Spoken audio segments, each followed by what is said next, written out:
Good afternoon or evening or whatever time it is where you're at right now. This is Wild-Billiam. I bring to you an interesting lock I picked up at a Habitat for Humanity restore a little while back, and I've been able to pick it a few times. I do find that's interesting because it is a tubular lock, pretty standard, but unlike most of them I've seen where you can kind of pick it once and it goes all the way around. This one does not do that. This one you kind of have to pick every position, so I just wanted to show you guys one position and then you kind of have to pick it backwards to get it to go the other way. Let's see. So here we will get started. I will see if I can find a way to where you can be able to see me do this. I know somebody on the Reddit had asked me about how this is done a little while back.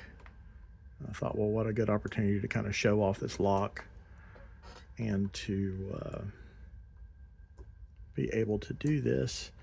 And then with my video yesterday, my phone decided not to record audio and published it on YouTube before I was able to know that. Therefore, I didn't want to re-upload it, so I will talk about the things that I planned on talking about in that video today. It's kind of a little bit of my background and what got me interested into lockpicking. Early in my career as an internal auditor, which I've done for almost 18 years now,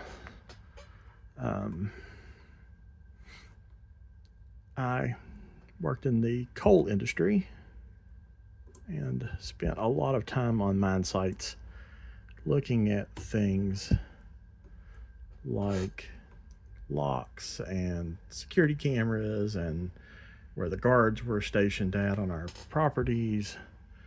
But I never really thought about, what's the quality of these locks and are they any good? I'm still definitely learning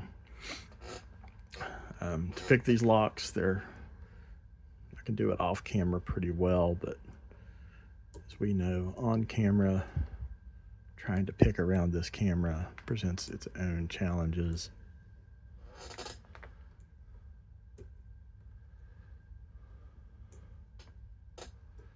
So, looking at all those things, I didn't really think about the quality of the locks. Honestly, the biggest problem we had was just, somebody there working, needing a tool or a piece of equipment, and, instead of finding the person with the key, they would just knock the lock off the door.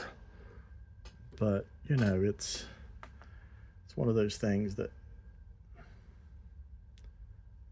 get you thinking. And then I spent the last half of my career here, the last 10 years in the Cincinnati, Ohio area, working in a different industry with similar problems, and that's banking. And haven't spent a lot of time on physical security here, but I have consulted on it with some of the rest of our team that have done the audits on these things to, kind of help them understand what those things are that are important, whether it be, access system controls or things like that. And you start to see a lot of flaws in the way things are done when you've done this a while. As you can see, it only kind of moved one notch over.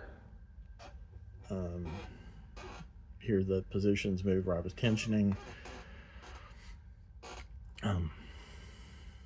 It's kind of interesting that most of the ones I've seen that people have done on here work a little differently. This one's a little tougher. It's kind of a no-name lock that's supposed to lock a trailer hitch. I'll go ahead and pick up one more position just for fun.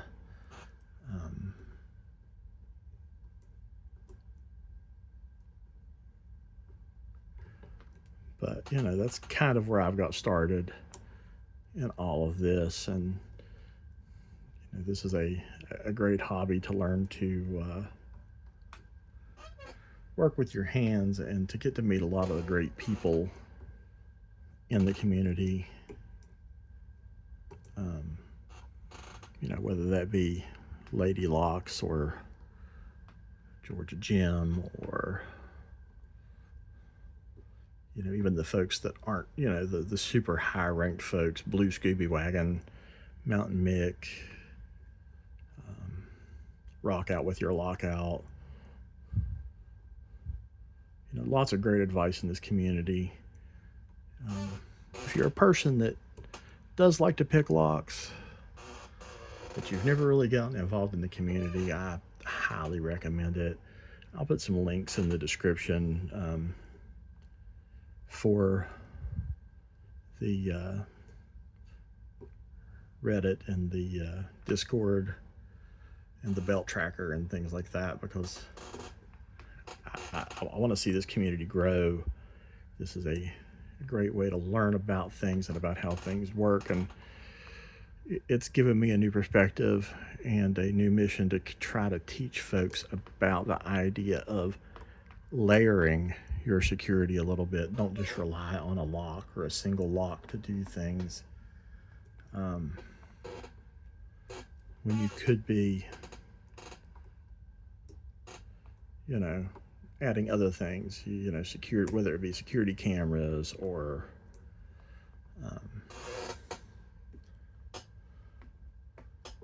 you know, whatever it might be, to help yourself, you know, slow down the person. You know, they say a lock is only meant to keep honest people honest, and that is somewhat true. But, you know, at the end of the day, maybe it's a little bit more about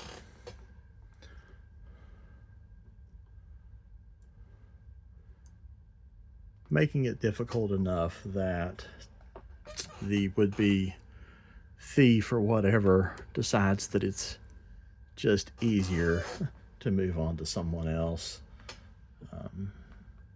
And if we all take these things into account, maybe there won't be another someone else.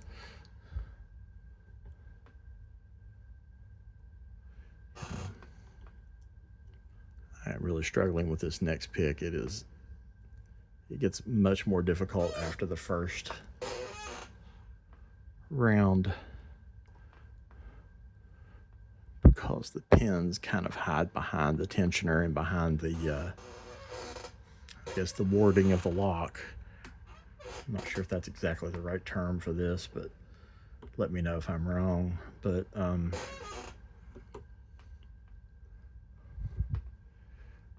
it gets exponentially more difficult to pick this around. So I would definitely say this is, short of having an impressioning tool, you know, one of those fancy impressioning tools, you can see we got another round on it, that it might be easier just to cut the hitch off of the vehicle or something, if you want to steal the trailer bad enough. Or maybe you're using one of those Proven Industries puck locks on the trailer itself to protect the hitch release. Maybe to shim that instead. So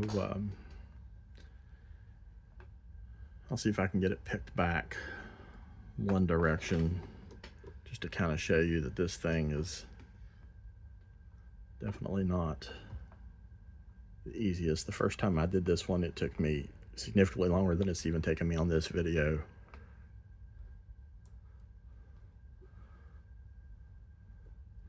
You know, if you like what I'm doing here, please like, subscribe, go follow other lockpickers. There's a lot of great content that isn't Lockpicking Lawyer. Not that there's anything wrong with him. He does some great videos too, but there's a lot of, you know, hungrier lockpickers out there that are just getting started. You know, go support your fellow folks. That's what I do as often as I can find one that follow as many as I can and watch as many videos as I can.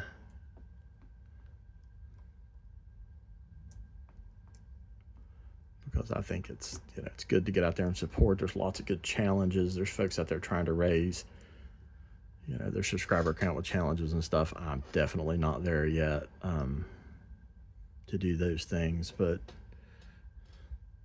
maybe someday.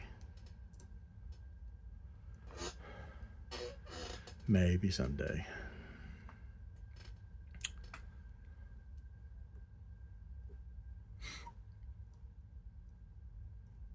See if I can at least get this picked by one before I let you folks go. As you can see, the pins do like to hide back there a little bit, and the only way to get this one back around is to repick it anyway. So if I'm not doing this for you on here, I'll do it off camera.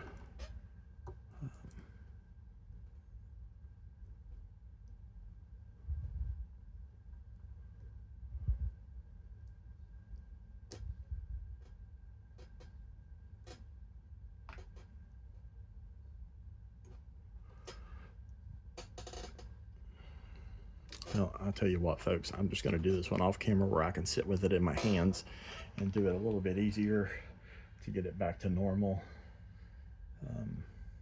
I'd love to see the guts of this lock, but I'm not sure how you would go about doing it. If I ever figure it out, maybe I'll do another video.